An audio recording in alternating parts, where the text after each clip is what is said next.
इस वक्त आपको सीधे लिए चलते हैं। देखिए, लगातार जिस तरीके से दिल्ली में आरोप और प्रत्यारोप चल रहे हैं, इसी बीच मनीष सिसोदिया ने बीजेपी पर कई बड़े आरोप लगाए। लेकिन भारतीय जनता पार्टी के नेता की पत्नी की कंपनी थी, स्वास्थ्य मंत्री और अब के मुख्यमंत्री जी की पत्नी की कंपनी थी, इसलिए जो पीपीई किट सरकार को 600 रुपए में मिल रही थी, इसलिए पत्नी की कंपनी को ठेका दिया गया 990 रुपए प्रति किट के ठेका दिया गया। तो जो पीपीई किट सरकार बाकी कंपनियों से 600 रुपए में खरीदती थी, उस पीपीई किट को खरीदा सरकार ने मुख्यमंत्री जी और तब के स्वास्थ्य मंत्री जी की पत्नी की कंपनी से 990 रुपए में उसको कॉन्ट्रैक्ट दिया गया। ये उसके कॉन्ट्रैक्ट की कॉपी है, वेबसाइट पे है, ये आपको भी दे देंगे हम, हालांकि वेबसाइट पे उपलब्ध है। अब अपनी पत्नी की कंपनी को ठेके पे पीपीई किट खरीदने का, वो भी अनाप शनाप रेट पे पीपीई किट खरीदने के ठेके पे नहीं रुके भारतीय जनता पार्टी के स्वास्थ्य मंत्री जी। उन्होंने अपने बेटे की जो उनका बिजनेस है उसमें पार्टनर हैं, उनकी कंपनी यानी अपने बेटे के बिजनेस पार्टनर्स की कंपनी को भी सीधे ठेके दिए। दो कंपनियां हैं, जीआरडी फार्मास्यूटिकल और मेरीटाइम हेल्थ केयर, इनको भी ठेका दिया गया पर किट 990 रुपए प्रति किट के हिसाब से, जबकि 600 रुपए में सरकार और कंपनियों से किट्स खरीद रही थी, लेकिन बेटे के पार्टनर की कंपनियों को 990 में ठेका दिया गया, 990 रुपए प्रति किट के ठेका दिया गया। तो पत्नी के कंपनी को ठेका 600 की जगह 990 रुपए में, बेटे के पार्टनर्स की कंपनी को ठेका 600 रुपए की जगह 990 में दिया गया, बिना टेंडर के दिया गया। मैं उस पर कोई टिप्पणी नहीं कर रहा, इमरजेंसी होती है, लोग डिसीजन लेते हैं, लेकिन इतने बड़े बड़े ठेके भारत के कानूनों के हिसाब से किसी भी मंत्री का अपने परिवार के, अपने बच्चों की, अपनी पत्नी, अपने भाई बहन, अपने रिश्तेदारों की कंपनी को ठेका देना इस तरह से गुनाह है। ये अब इंटरेस्टिंग बात इसमें यह है कि भारतीय जनता पार्टी के नेता और स्वास्थ्य मंत्री और अब के मुख्यमंत्री जी के बेटे के पार्टनर्स की कंपनी ने सप्लाई नहीं की, पत्नी की कंपनी ने भी सप्लाई नहीं की, उसका वो कॉन्ट्रैक्ट कैंसिल हुआ, उसने थोड़े से सप्लाई किए। फिर बेटे के पार्टनर्स की कंपनी ने भी सप्लाई पूरी नहीं की, लेकिन उसके बाद भी उसको और ठेका दिया गया पीपीई किट सप्लाई करने का, और अब की बार ठेका दिया गया 990 का नहीं बल्कि 1680 रुपए प्रति किट का। जो 600 रुपए में किट मिल रही थी, वो 600 रुपए की किट असम में सप्लाई हो रही थी, लेकिन बेटे के पार्टनर की कंपनी को ठेका दिया गया कि आप 600 रुपए वाली किट 1680 रुपए में सप्लाई कर दो, वो भी दिल्ली में हमारे असम भवन में दे दो, वहां से हम ले जाएंगे सरकारी खर्च। कश्मीर में जिस तरह से टारगेट किलिंग हो रही है, आतंकियों ने अपना पैतरा बदल लिया है, तरीका बदल लिया है। अब वो चुन चुनकर गैर कश्मीरियों को, वहां काम कर रहे बाहर से, दूसरे राज्यों से आए उन लोगों को टारगेट कर रहे हैं और मार रहे हैं जो गैर कश्मीरी हैं या फिर कश्मीरी पंडित हैं। आखिर ऐसा क्यों हो रहा है? आखिर कब आतंकियों की ये घटनाएं रुकेंगी और उस पर लगाम लगाने का तरीका क्या है? क्योंकि आप जानते हैं कि अब कश्मीरियों ने, जो गैर कश्मीरी हैं और कश्मीरी पंडित हैं, उन्होंने सामूहिक तौर से ये ऐलान कर दिया है कि वो पलायन करेंगे, वो वहां नौकरी नहीं करना चाहते, वो ट्रांसफर चाहते हैं। इसी पर हम बात करेंगे। हमारे साथ यहाँ एक पूरा पैनल गेस्ट का मौजूद है। कौन कौन जुड़ा हुआ है, सबसे पहले मैं आपका तारुफ इन सभी खास मेहमानों से करा देती हूं। हमारे साथ बीजेपी के प्रवक्ता राजीव जेटली यहां मौजूद हैं, बहुत स्वागत है आपका। इसी के साथ हमारे साथ आप यहां पर देख रहे हैं कि गुरदीप सप्पल जी, कांग्रेस के प्रवक्ता, हमारे साथ जुड़े हुए हैं। मेरे साथ कमल हाक हैं, कश्मीरी पंडित हैं और पैनॉन कश्मीरी के स्पोक्स पर्सन भी हैं, स्वागत है आपका। ललित अंबरदार, कश्मीरी पंडित, लगातार कश्मीरी पंडितों के मसले पर आप इन्हें सुनते रहे, वो भी हमारे साथ जुड़े हुए हैं। इसके साथ ही सलमान निजामी भी हमारे साथ है, माफ कीजिएगा, पॉलिटिकल एनालिस्ट हमारे साथ, स्वागत है आपका भी। सैयद हसनुल हक हमारे साथ, पॉलिटिकल एनालिस्ट के तौर पर आप भी जुड़ रहे हैं। आप सभी का बहुत स्वागत है एबीपी न्यूज पर। लेकिन शुरुआत मैं आपसे करूंगी राजीव जेटली जी, आप बेहतर जानते होंगे कि इस सवाल की शुरुआत मैं आपसे क्यों कर रही हूं, क्योंकि आपने तो कहा था कि अब बेखौफ होकर कश्मीरी पंडित कश्मीर में रह सकेंगे, नौकरियां कर सकेंगे। कश्मीरी पंडितों की हालत तो आप देख ही रहे हैं। अब तो जो गैर कश्मीरी हैं, जो दूसरे राज्यों से रोजी रोटी के मकसद से वहां गए हुए हैं, वो भी चाहते हैं कि हमें नहीं करनी यार नौकरी, हमें रहना ही नहीं है। ये माहौल आपने दिया है कश्मीर में? नहीं शरीन, हमने तो बहुत बेहतर माहौल दिया कश्मीर को। कश्मीर के अंदर ये उम्मीद नहीं की जा सकती थी कि बाहर से जाकर लोग नौकरी भी करेंगे, बाहर से जाकर लोग अप्लाई करेंगे और दूसरे प्रदेशों, दूसरे राज्यों के व्यक्ति वहाँ जाएंगे, क्योंकि हमने बड़ी लंबी लड़ाई लड़ी इसके लिए। बड़ी लंबी जंग लड़ी हमने राजनीतिक पार्टियों के साथ भी और दूसरे जो उनके समर्थक थे उनके साथ भी। बार बार ये बोला गया हम बाहर से किसी कश्मीरी को वहां नहीं जाने देंगे, हम 370 को नहीं हटने देंगे, हम 35A को नहीं हटने देंगे। यही एक वजह थी जिन वजहों से कश्मीर को डिटैच करके रखा गया था। यही एक वजह, मैं देखिए अगर उस एजेंडे पे जाऊंगा तो कोई भी राजनीतिक पार्टी और जो वहां बैठे हुए लोग हैं उनकी विचारधारा में कोई फर्क नजर नहीं आएगा। अभी डिबेट शुरू होने वाली है, उसके बाद सब अपनी अपनी बात रखेंगे। और आप देखिएगा, मैं आपको अभी चुनौती दे रहा हूं कि यहां हमारे बीच में राजनीतिक पार्टी के लोग भी हैं, एक्टिविस्ट भी हैं, कश्मीर से भी लोग आए हैं। अगर इन सब की भाषा उन भाषाओं से ना मिलती हुई हो तो मैं अगले टर्म में आपको बताऊंगा कि तब आप जो करना चाहते हैं वो कर सकते हैं मेरे साथ। लेकिन मैं आपको ये बताता हूं, कश्मीर के अंदर अगर बाहर से जाकर कोई प्रोफेसर, कोई इंजीनियर पढ़ा रहा है, वहां विकास कर रहा है, तो उससे किसको नाराजगी हो सकती है? उससे अगर जिसको भी नाराजगी होगी, जिसको भी नहीं पसंद होगा कि वो कश्मीर के अंदर रहे और जो चाहेगा कि वो कश्मीर से बाहर निकल जाए, तो वो कश्मीरियत का हिमायती तो नहीं हो सकता है। वो कश्मीरियत का दुश्मन होगा और जो उसका दुश्मन होगा उसका खात्मा मैं आपको बताता हूं शिरीन, उसकी उम्र आज की डेट में मच्छर से दुगनी हो चुकी है। आपका इशारा किसकी तरफ है मुझे मैं आपको बता रहा हूं, मच्छर से दोगुनी हो चुकी है। 12 घंटे की मच्छर की उम्र होती है। कश्मीर के अंदर किसी भी आतंकवादी की उम्र आज की डेट में 24 घंटे से ऊपर नहीं है। 24 घंटे के अंदर उनके माथे पे गोली मारी जाती है, उनको मौत के घाट उतारा जाता है। और उनके समर्थक हमने देखना है कौन है, वो कौन है जो क्लेम करते हैं कि कश्मीर की डेमोग्राफी नहीं बदलने देंगे। यहां पे हम चैनल के ऊपर डिबेट करते हैं बार बार इस बात को लेकर के कि हम कौन से धर्म से आते हैं, हमारे धर्म के अंदर आप मुझे बताइए ना, आप कह रहे हैं 24 घंटे के अंदर, फिर वो माहौल आप लोग क्यों नहीं दे पा रहे और इशारा आपकी किसकी तरफ है? मैं आपसे जिन लोगों ने 370 और 35A को हटाने के लिए सड़कों पर जुलूस निकाले, जिन्होंने अलायंस बनाए, चाहे उसको गुपकर अलायंस का नाम दे या कोई और अलायंस का नाम दे, जिन्होंने कहा कश्मीर की सड़कें लाल हो जाएंगी अगर आपने 370 और 35A हटाया तो। अरे कश्मीर की सड़कें लाल नहीं हुई, हमने आतंकवादियों से वो जगहें लाल कर दी जिन जगहों पर आतंकवादी षड्यंत्र रचते थे कश्मीर के खिलाफ। लेकिन मैं आपसे कहता हूं, टारगेट किलिंग आपने इसके ऊपर रखा है कि टारगेट किलिंग, सॉफ्ट किलिंग।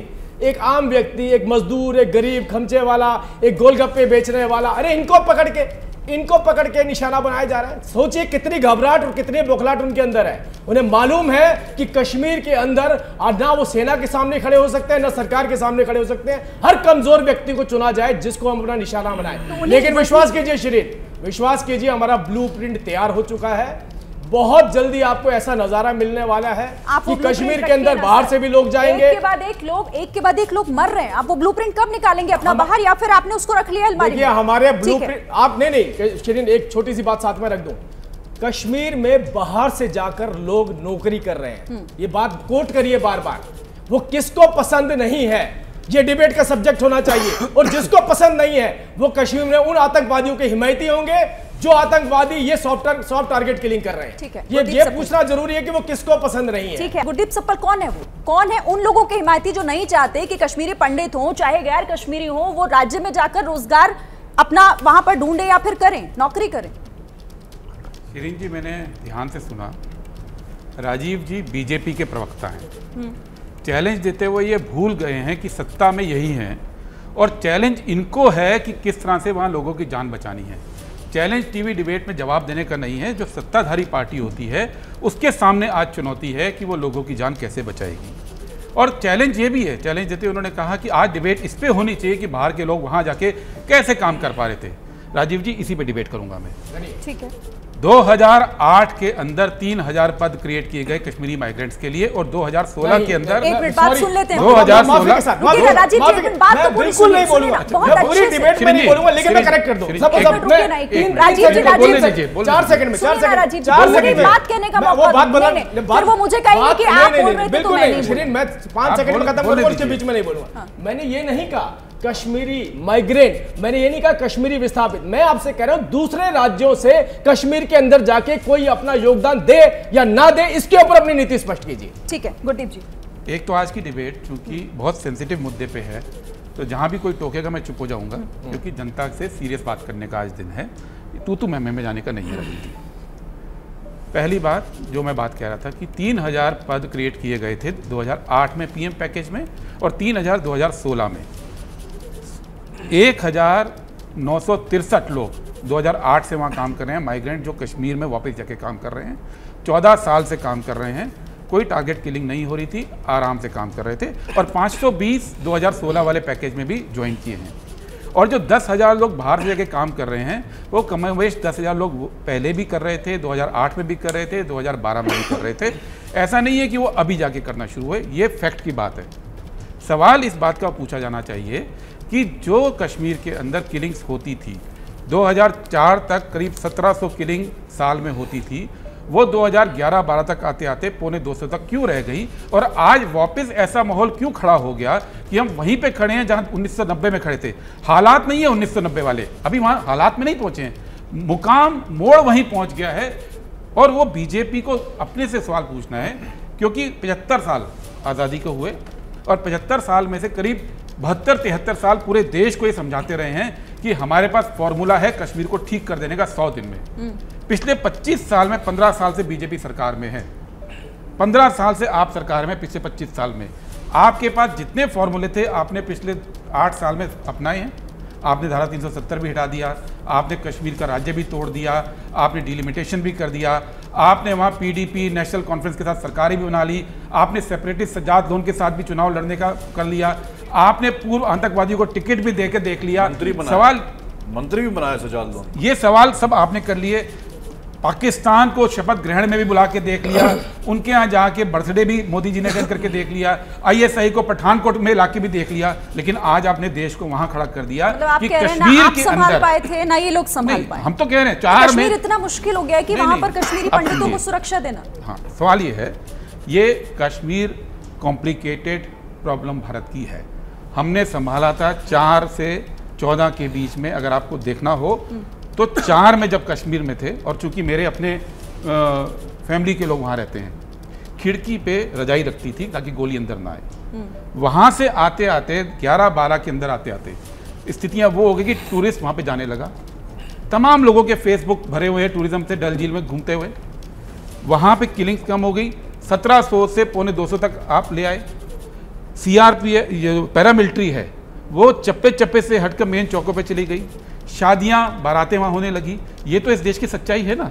ये उसी कश्मीर के अंदर अक्टूबर 2012 में राहुल गांधी कॉर्पोरेट को लेके गए, खुलेआम गए। तो ये मत कहिए मेरा ये कहना नहीं, मेरा ये कहना नहीं, आपने बात को ट्विस्ट किया। मैंने कहा कि इनका मैजिक फॉर्मूला था, चैलेंज इनको है, अब वो लोग 100 दिन का हिसाब तो इनसे लेंगे ना। आपकी मैं बात करती हूं राजीव जी, मेरा तो स्पष्ट कहना है, चैलेंज हमें मत दीजिए राजीव जी, चैलेंज दीजिए अपने होम गृह मंत्री को, चैलेंज दीजिए प्रधानमंत्री जी को, गवर्नर के कश्मीर को। आपका ये कहना कि ये अब हुआ है 2004 में या उससे पहले नहीं था, अभी बिगड़ा है दोबारा से। कमलनाथ जी क्या कितना इत्तेफाक दोबारा बिगड़ा है, पूरा ठीक तो कभी भी नहीं हुआ था, दोबारा अगर कोई ये क्लेम करता है कि कश्मीर में हालात 1990 के बाद में कभी भी ठीक हुए, तो वो इस देश को भ्रमित कर रहे हैं, इस देश को गुमराह कर रहे हैं। हालात कश्मीर के 1990 से आज तक कभी भी नहीं ठीक हुए।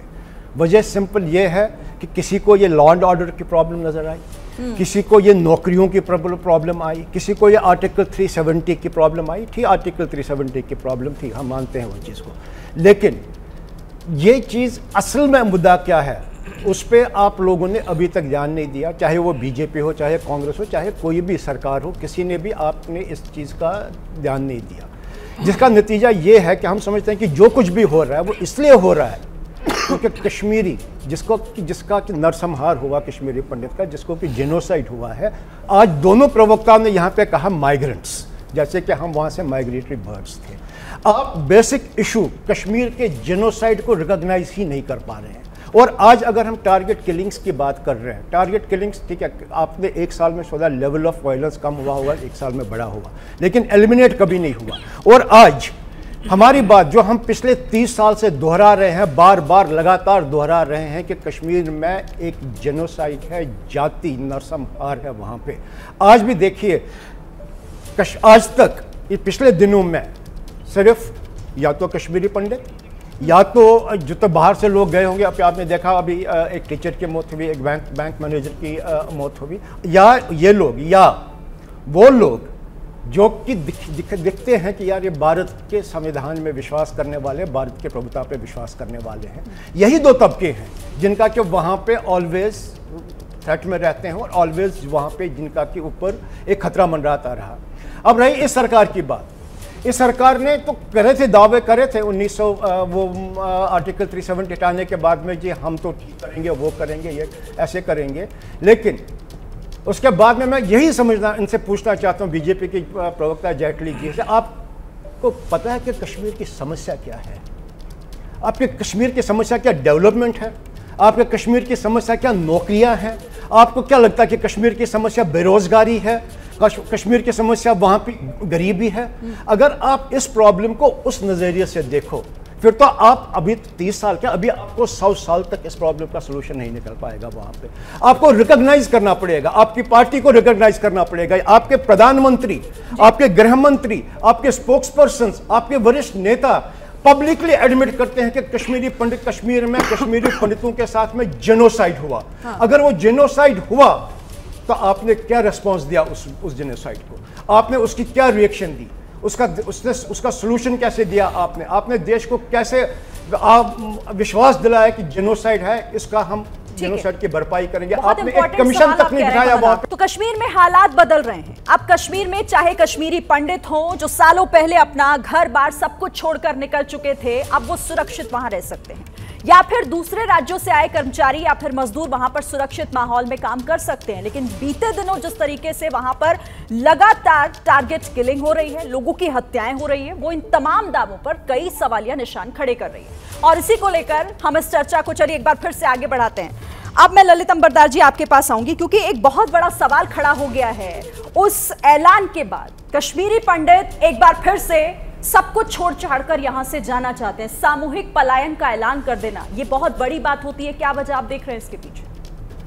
सबसे पहले तो मैं निवेदन करता हूं कि आप जब कश्मीरी हिंदुओं की बात करते हैं, मानवता की बात कर रहे हैं, कृपया उनको भेड़ बकरियों की तरह इस्तेमाल मत कीजिए कि आपने कितने भेजे, आपने कितने भेजे, हमने तो ये किया उनके लिए, हमने ये किया। ये नरसंहार के सर्वाइवर्स है। मैं उम्मीद करता हूं कि आप वो संवेदना दिखाएंगे उनके लिए। दूसरी बात, मेरा पर्सपेक्टिव कश्मीर के ऊपर सिर्फ कश्मीर तक सीमित नहीं है। मैं कश्मीर, आपने मुझे बताया कश्मीरी पंडित, तो मैं समझता हूं कि एक बड़ी अजीब सी इंट्रोडक्शन है। यहाँ किसी का आपने कश्मीरी मुसलमान नहीं बोला, सरदार जी को सिख नहीं बोला, मुझे कश्मीरी पंडित बोला जा रहा है। मैं एक एक्टिविस्ट हूँ और मेरा पर्सपेक्टिव कश्मीर के बारे में पूरा हिंदुस्तान से लेके चलता हूँ। और ये कहानी जो जड़ है कश्मीर की, जो समस्या है, उसको सब नजरअंदाज कर रहे हैं। कांग्रेस सरकार में होती है तो एक फाइल खुल जाती है, बीजेपी NDA 1 आता है तो एक कश्मीर फाइल खुल जाती है, NDA 2 आ जाता है एक और फाइल खुल जाती है। आज तो पूरे सेकुलर लिबरल सब पॉलिटिकल वल्चरिज्म में इन्वॉल्व है तो एक और फाइल बन रही है। 1947 में क्या हुआ था, मैं उस दौर से इसको जोड़ना चाहता हूँ, जहाँ के पाकिस्तान जहाँ से जहाज चल रहा है कश्मीर के खिलाफ, कश्मीर जहाज जो चल रहा है, पाकिस्तान कहता है कि कश्मीर हमारी शाहरग है। हमने अभी तक नहीं सुना, मैं उम्मीद करता हूं कि आगे वाले जो प्रवक्ता आएंगे उसके बारे में बात करेंगे कि पाकिस्तान का एलिमेंट हम क्यों नहीं बोल रहे हैं। नंबर 1, क्यों? क्योंकि हुआ क्या था 1946 में, 14 अगस्त 1947 को हिंदुस्तान में पैदा हुए लाखों हिंदुस्तानियों ने अपनी मादरे वतन के साथ गद्दारी की, इस्लाम के नाम पे, जिन्ना की 2 नेशन थ्योरी के नाम पे पाकिस्तान बनाया। और तब तत्कालीन नेहरू एंड कांग्रेस क्या करती है, 25% हिंदू और सिख और बौद्ध थे ईस्ट और वेस्ट पाकिस्तान में। ये जानते हुए कि पाकिस्तान सिर्फ मुसलमानों के लिए बना है, मुसलमानों ने अपने लिए बनाया, हमने उनको उन पाकिस्तानी दरिंदों के हवाले छोड़ दिया। और आज की तारीख में वहाँ पे 1.5% जो अभी पाकिस्तान है वहाँ पे हिंदू और सिख रह गए हैं, और जो बांग्लादेश है वहाँ पे 8 या 9% रह गए। और आज तक यहाँ पे जंतर मंतर पे हिंदुओं के नरसंहार या सिखों के नरसंहार पे कभी मोमबत्ती नहीं जली। जब आप रोहिंग्यास के साथ रिश्ता क्या है, ला इलाहा इल्लल्लाह का है, उनके लिए आप आज़ाद मैदान मुंबई में अमर जवान ज्योति को तोड़ते हैं। ये पर्सपेक्टिव है। और उसी वक्त कश्मीर में क्या करते हैं, महाराजा ने जैसे बाकी 550 से ज्यादा प्रांतों ने कश्मीर हिंदुस्तान के साथ विलय किया था, इंस्ट्रूमेंट ऑफ एक्सेशन साइन किया था, वही comma full stop instrument of accession act Maharaja Hari Singh, Maharaja Dhiraj, मेरा महाराजा, हिंदुस्तान का एक बहुत बड़ा शख्सियत जिसको विलन बना दिया गया कश्मीर के हवाले से, वो साइन करते हैं। तो हम क्या करते हैं, हम हिंदुस्तान के कश्मीर के जो ओरिजिनल इस्लामिस्ट अब्दुल्ला परिवार, उनको एक जिन्हों ने तो पाकिस्तान बना दिया, हिंदुस्तान काट के बना दिया, बंटवारा कर दिया, लाशों पे बना दिया, उस अब्दुल्ला को एक शेख डम बनाने के लिए हमने क्या किया, 370 और 35A दिया, जिसके वजह से जम्मू कश्मीर और लद्दाख के जितने भी राष्ट्रभक्त हिंदुस्तानी है उनको उन अब्दुल्लाज का कश्मीर स्थित इस्लामिस्ट के हवाले हॉस्टेजेस कर दिया। जिसके शिकार, सबसे बड़े शिकार कश्मीर के मूल निवासी, जो पिछले 700 साल से, जब से कश्मीर में इस्लाम आया है, 7 बार उनका पलायन हुआ। 100% हिंदू प्रांत था, इतने 700 साल में 4% रह गए थे 1947 में। और अब जो आखिरी प्रहार हुआ भारत की सेकुलर कॉन्स्टिट्यूशन की नाते ले, हिंदुस्तान की सो कॉल्ड आजादी के 40 साल बाद, और तब से आज तक इस सेकुलर कॉन्शियस के ऊपर एक पर्दा ढकने के लिए जो एक बदनुमा दाग है, जो हिंदुओं का नरसंहार वहां पे होता, पलायन होता, अपने देश के अंदर शरणार्थी बनते, पहली बार हुआ है हिंदुस्तान की तारीख में। और आपने उनको माइग्रेंट बोला। माइग्रेंट क्या होता है मैम? माइग्रेंट होता जो अपनी मर्जी से जाते हैं। उस वक्त टेलीविजन नहीं था, कोई मीडिया हमको कवर नहीं कर रहा था। अगर आप पूरी अशोक पंडित की देखेंगे, and the world remain silent, देखिए किन हालातों में हम लोग वहां पे, खाली जहादियों ने तो कम मारा, हम बिच्छू और सांप के काटने से ज्यादा मरे हैं, हम उन जियोग्राफिक कंडीशन से ज्यादा मरे। ये तो शुक्र है डोगरा लोगों का, मैं उनका आभारी हूं, अभिनंदन करता हूं, जो हमारे सैकड़ों साल पुराने कश्मीर के अंदर हम पड़ोसी थे। जब हमारा नरसंहार हुआ था, रेप मर्डर और मास मर्डर थे मैम, जो नरसंहार के टूल्स जब हो रहा था, हमारे सैकड़ों वर्षों के जो पड़ोसी थे, उन्होंने अपनी खिड़कियां और दरवाजे बंद किए। और जम्मू में जिनके साथ हमारा कल्चरल लिंक नहीं है, भाषा नहीं मिलती है, सिर्फ भारतीयता और सनातन सिविलाइजेशन का लिंक है, उन्होंने अपने घर और दिल खोल दिया हमारे लिए। तब से आज तक क्या कोशिश हुई हमको वापस ले जाने की? आप जो ये कह रहे हैं, जो एक तो लल की बात की गई, इट्स कॉल्ड स्ट्रेटेजिक लल। आपको समझना पड़ेगा। मुझे दुर्भाग्य से ये कहना चाहता हूं कि नॉर्थ ब्लॉक की जो अभी तक पॉलिसी चल रही है, उनको नहीं समझ आ रहा कि कश्मीर में क्या हो रहा है। तो आप एक मिनट ललित, एक सेकंड मैम, एक सेकंड कंप्लीट करने दीजिए। जब आप पाकिस्तान का जिक्र कर रहे हैं ना, मैं वही कह रहा हूं, कोई पाकिस्तान का नाम नहीं ले, मैम आपने मुझे बताया आप माइग्रेंट हो, और तब से आज तक, हाँ, आपने जब ये कांग्रेस क्लेम करती है, सरदार मनमोहन सिंह ने इतनी पोस्ट क्रिएट की, और ये इनका क्लेम है कि वहां पे एक शांति आ गई। हाँ। मैम अगर आप याद करेंगे, उस वक्त कांग्रेस और मुशर्रफ एक बातचीत कर रहे थे कश्मीर के ऊपर। नहीं तो आप ये कह रहे हैं वो कंप्रोमाइज था, उस कंप्रोमाइज को सेक्युलराइज करने के लिए कश्मीरी हिंदुओं को जबरदस्ती वहां भेज दिया गया मैम। और उनका जो एग्रीमेंट है ना मैम, ये कांग्रेस के प्रवक्ता इनको पूछना चाहता हूं, उस एग्रीमेंट में लिखा हुआ है तूफान आ जाए, आंधी आ जाए, मर जाओ, लेकिन तुम एक डिस्ट्रिक्ट नहीं छोड़ के जा सकते। हालातों को बेहतर समझते हैं ना। मुझे बताइए, आप कह रहे हैं पाकिस्तान का जिक्र अब तक किसी ने नहीं किया, ये आरोप भी लग रहे हैं। हालांकि वो सियासत की बात हो गई, लेकिन फिर भी क्या 1990 से पहले के हालात जो वहां पर थे या उस दौरान के, वही फिर से कश्मीर में? मैम चेंज नहीं हुआ, सिर्फ मैं आप हाइब्रिड वॉर बन चुका है। आपको याद है पुलवामा का अटैक एक ने किया था। कल मैं सुन रहा हूँ नॉर्थ ब्लॉक से जो खबरें आ रही है, बोले जी वहां जहाज नहीं है, और ये जो वहां पे जो ना ये इक्का दुक्का लोन वुल्फ, मत भूलिए उस लोन वुल्फ ने 40 सुरक्षा कर्मियों को मारा। 40 सुरक्षा कर्मियों के पास एटलीस्ट 40 AK-47 थी, और it was an act of war. Gurdeep Sappal ji जल्दी से, फिर बाकी दो मेहमान भी हैं, मुझे उनके पास थोड़ा सा टाइम देना होगा, क्योंकि कांग्रेस से सवाल उठाए गए। पहले तो ये बात गलत है कि परवेज मुशर्रफ के साथ समझौते के कारण शांति आई थी। परवेज मुशर्रफ 2008 में हट गए थे। 2008 से 11 के बीच में तो बहुत डिस्टर्बेंस थी।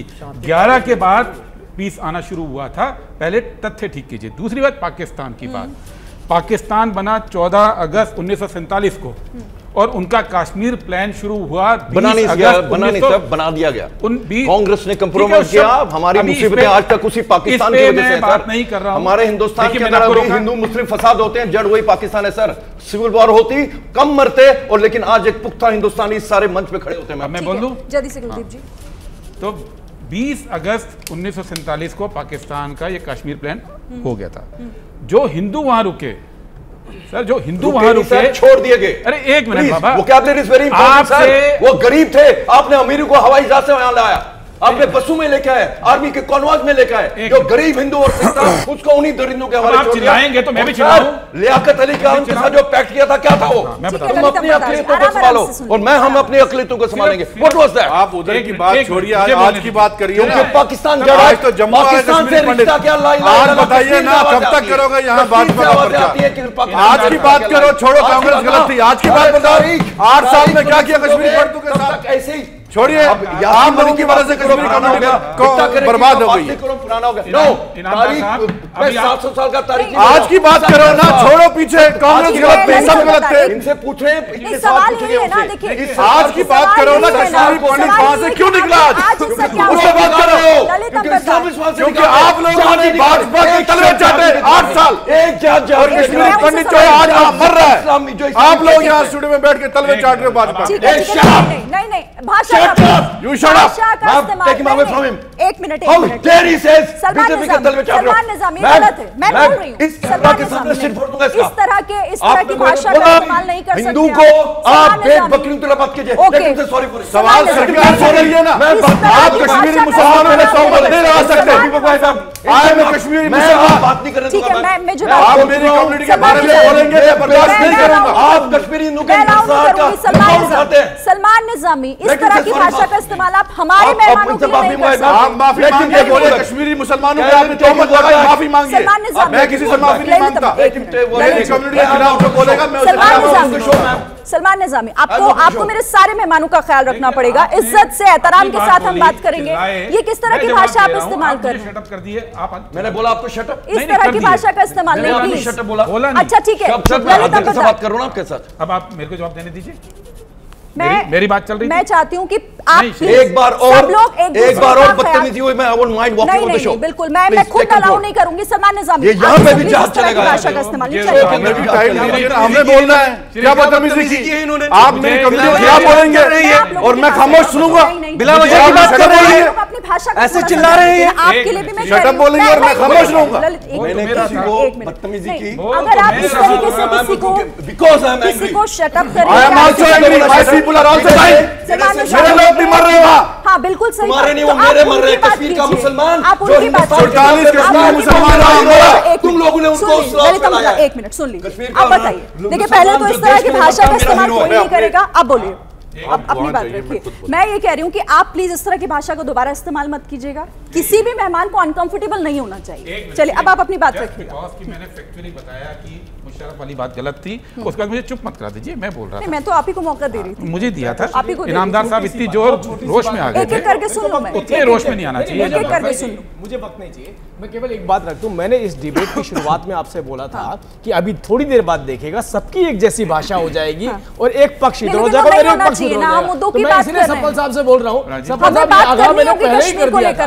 यही नैरेटिव आप सेट करेंगे। ठीक है राजीव, शुक्र है सफल जी, अभी वो दौर नहीं आया कि 30 सब आपकी सेकंड में अपनी भाषा बात बोले। कंप्लीट कीजिएगा देश में जल्दी। वो दौर नहीं आया, सब आपकी भाषा बोले। जल्दी बोलिए, उनकी भाषा बोलिए। क्योंकि बात कांग्रेस पे लगातार की गई, तो मैं ये क्लियर कर दूं भाई साहब कि कितने करोड़ लोग पाकिस्तान से आए थे, सारे इतनी अमीर थी देश के अंदर, इतने करोड़ लोग पाकिस्तान में अमीर थे जो भारत के अंदर घर का ले दी कांग्रेस और गरीबों को छोड़ दिया। जो 25% हिंदू और सिख वहां छोड़ दिए, छोड़ नहीं दिए, जो अपनी मर्जी से। कराची के दलित आना चाहते थे, उनको बोले तुमको हिंदुस्तान जाओगे तो यहाँ के गटर कौन साफ करेगा? आप सहते रहे सर। अब आप कश्मीर पे मैं चाहती हूँ कि आज की बात कीजिए ना, आज की बात कीजिए। कमल जी ने भी बोला, आपने बोला कि माइग्रेंट की बात क्यों कर रहे हैं, क्योंकि कश्मीरी पंडित के अलावा बाकी लोग भी हैं जो माइग्रेट किए थे। अधिकांश कश्मीरी पंडित थे। दूसरी बात, निकाल दिए गए 14,000 सिविलियन मारे गए एज पर ऑफिशियल रिकॉर्ड, उसमें 200 से 1400 के बीच में कश्मीरी पंडित थे और बाकी लोग। अब आगे बढ़ाते हैं, जो भी कश्मीर के सामने खड़े सर,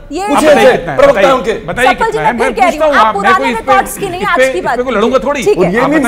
दुर्भाग्य है हमें अपनी डेड बॉडीज के लिए पलायन में जाके वहां पे ढूंढना पड़ा कौन कहां पे मरा, क्योंकि सरकार ने ठिका लगा दिया। 285 लोग मरे वहां पे। कश्मीर के हालात जो हैं 2014 से पहले आप देखिए, मैं ये नहीं कह रहा कि हालात ठीक थे, हालात बद से बदतर थे, लेकिन टैकल किया गया, आतंकवाद का मुकाबला किया गया।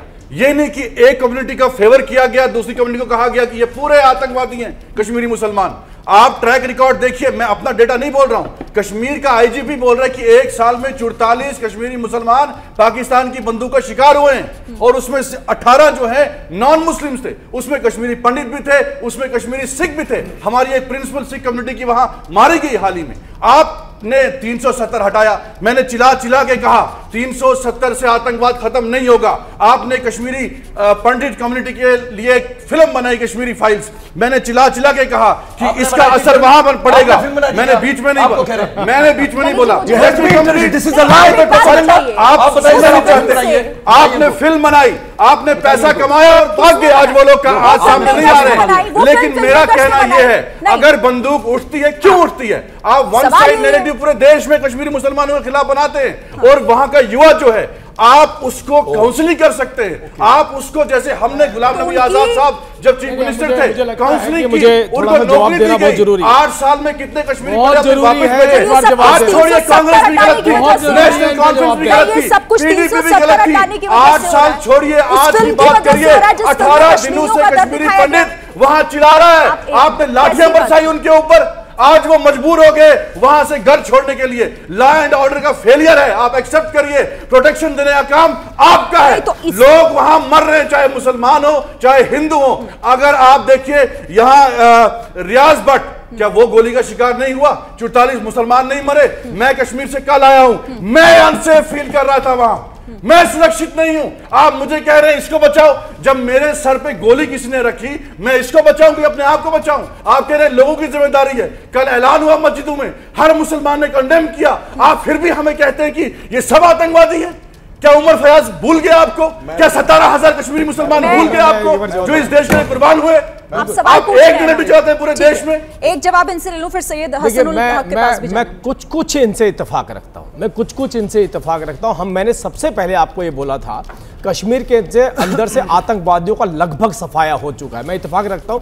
अब जैसे दिल्ली के अंदर या देश के दूसरे भागों में आप देखते हैं ना, चैन पुलिंग वाले जो महिलाओं की चैन खींच के भाग जाते हैं, लगभग वैसा माहौल कश्मीर के अंदर बन रहा है। कोई व्यक्ति चोर चुक्काओं की तरह आता है, गरीब व्यक्ति को मार करके चला जाता है, जैसा खुद कहते हैं, जैसा ये खुद कह रहे हैं।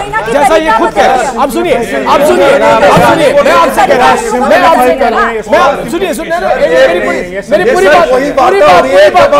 पूरी बात हम चिल्लाते रहे, बिल्कुल आप ठीक करते हैं। आपसे एक बात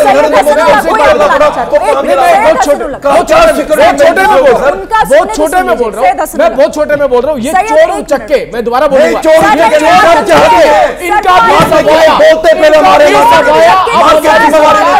राजीव जी कैसी बात कर रहे हैं? चोर उचक्के और आपको आतंकियों में फर्क नहीं दिखता। अपनी बात ठीक है, सुन लीजिए ना, आप बोलिए सैयद हसनुल, ठीक है, डिबेट का ऐसे माहौल प्लीज। अगर ऐसे बात चिल्लाएंगे लोग हैं तो वो मैं 50 मिनट तक मैं सुन रहा था लगातार, अपनी बातों को इन लोगों ने रखा। आपका शुक्रिया। मैं शेर के साथ अपनी बातों को शुरू करूंगा। तू इधर उधर की ना बात कर, बीजेपी वालों के लिए है ये शेर। तू इधर उधर की ना बात कर, ये बता कि काफिला क्यों लुटा, मुझे रहजनों से गिला नहीं, तेरी रहबरी का सवाल है, इनके रहबरी का सवाल है। आप देखिए, विजय कुमार जी की हत्या होती है, बालकृष्ण भट्ट जी की हत्या होती है, अमरीन भट्ट की हत्या होती है, रियाज जी की हत्या होती है, अभी इसकी कुछ दिनों के अंदर सब लोगों की हत्या हो रही है। आप देखिए कि ये 8 सालों में इनकी सरकार रही। मैं उससे पहले हत्या जिनकी भी हुई है, कश्मीरी पंडितों की हुई है या किसी की भी हत्या हुई है मुसलमानों की, मैं उसको पुरजोर मुजम्मत करता हूं। उनके लिए मेरे दिल में संवेदनाएं हैं, क्योंकि वो हमारे हिंदुस्तान के मुल्क के लोग हैं, उनके लिए संवेदनाएं हैं। और मैं कंडेम करता हूं, पुरजोर मजम्मत करता हूं उन लोगों की जो हत्यारे हैं। आप देखिए, आज 8 सालों से इनकी सरकार है भारत के अंदर। ये कह रहे हैं कि आतंकवाद खत्म होगा, लेकिन आतंकवाद बढ़ रहा है। क्यों बढ़ रहा है? हत्याएं लगातार हो रही है। इन्होंने कहा था 100 दिन के अंदर जो है कश्मीर समस्याओं को हल करेंगे हम, लेकिन नहीं किया। आखिर क्यों? आप 1990 में वीपी सिंह की सरकार जीत थी, वीपी सिंह की सरकार थी, और वीपी सिंह की सरकार, नहीं सर आप प्लीज, आप नहीं इंटरप्ट करेंगे मुझे। आप वीपी सिंह की सरकार थी 1990 में, और बीजेपी उसको सपोर्ट कर रही थी। उस वक्त भगाया गया था, उस वक्त भी भगाया गया था। आज भी बीजेपी की गवर्नमेंट है, ये अपने सत्ता फायदा के लिए, अपने फायदे के लिए सिर्फ और सिर्फ काम कर रहे हैं। और ये कह रहे थे, कश्मीर में कह रहे थे सड़कों पे खून बहाने का कह रहे थे, जो नारा, जो सड़कों पे खून बहाने का नारा लगा रहे थे महबूबा मुफ्ती उसके साथ, तो ये बीजेपी वाले शर्म आनी चाहिए इनको। ये बीजेपी वाले उसके साथ अलायंस करके सरकार बनाते हैं, इनको चुल्लू भर पानी में डूब मरना चाहिए इन बीजेपी वालों को। देश को नर्क बना के रखा है। ये डेमोग्राफी बदलने वाले लोग यहाँ आपको शर्म आनी चाहिए। आप सत्ते पे, आपके खून पे, पुलवामा के नौजवानों के, पुलवामा के नौजवानों के, पुलवामा के लोगों पे जिनकी हत्या हुई, उसका आपने रोटियां सेकी, आप रोटी सेकते हैं, आप रोटी सेकते हैं, आप देश को बर्बाद कर रहे हैं, बर्बाद कर रहे हैं, देश को बर्बाद कर रहे हैं, हिंदू मुस्लिम करके बर्बाद कर रहे हैं, हिंदू मुस्लिम करके बर्बाद कर रहे हैं। मेरा भारत महान, मेरा भारत महान, भारत को बर्बाद तबाह कर रही है, आपकी मानसिकता बर्बाद कर रही है। अच्छा, आप दोनों को कह रहा हूं, आप दोनों को रोकना चाहती हूं, आप दोनों को प्लीज। देखिए, एक मिनट राजीव जी और एक मिनट शांत। यही दिक्कत है, दिक्कत यही है दरअसल, आप लोग यहाँ स्टूडियो में आकर चिल्लाते जरूर हैं लेकिन उस पर बात नहीं करते, क्योंकि कश्मीर, आपने बहुत अच्छा कहा था कमल हाक जी कि कश्मीर की समस्या क्या है और कश्मीर में आखिर समस्या क्यों है, यही कोई समझ नहीं पा रहा। और यही वजह है कि आज हम इस मुहाने पे खड़े हैं कि एक बार फिर से वहां पर कश्मीरी पंडित और जो लोग बाहर से वहां काम करने के लिए जाते हैं वो लोग कश्मीर छोड़ने की बात कर रहे हैं।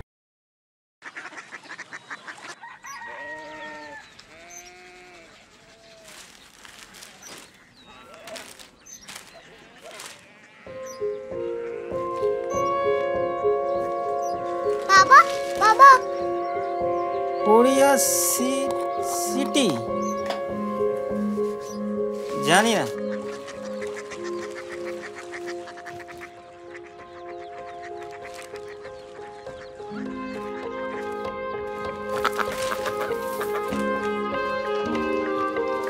Korea city.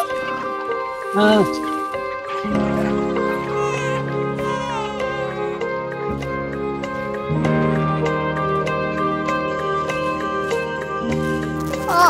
कोरिया सिटी कहाँ पे है? शहर अंग्रेजी लगे हैं।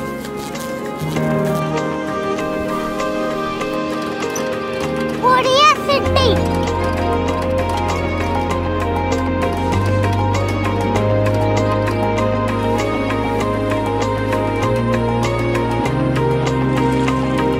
वो बहुत दूर है।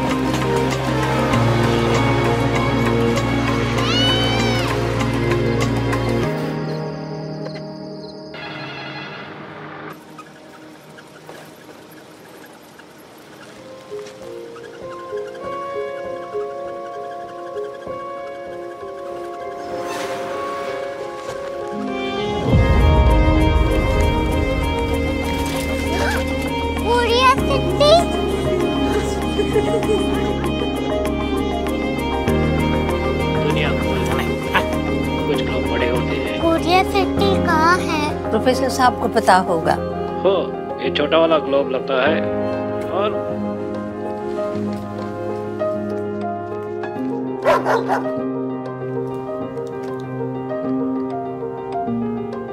पता नहीं, मेरी बेटी से जाके मिल लो, शायद उसे मालूम हो।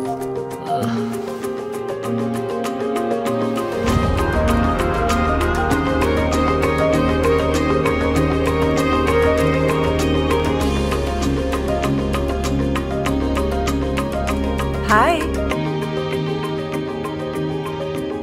बाबा ने भेजा है। Come here. Korea city. Korea city नहीं, क्यूरियोसिटी। वो क्या? That's what brought you here? जो तुम्हें यहाँ तक ले आया। क्यूरियोसिटी।